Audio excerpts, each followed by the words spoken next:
Install Android 10 on Google Pixel 3 via LineageOS 17. Please check the description for important notes and all the download links.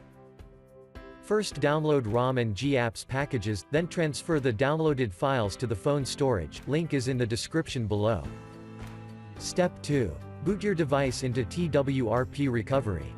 Once in TWRP, click on Wipe, Advanced Wipe, and select the check boxes, as shown in the image, excluding internal storage. Step 4. Swipe the button to wipe the device. Step 5. Go back to the recovery main screen, and tap on the Install button. Step 6. Navigate to the storage, and select the GSI-ROM file. Step 7. Finally, swipe the button on the screen, to install ROM file.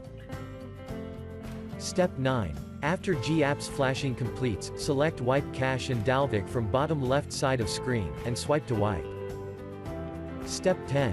When the flashing process is complete, hit Reboot System. That's it, you have successfully installed the ROM on your device.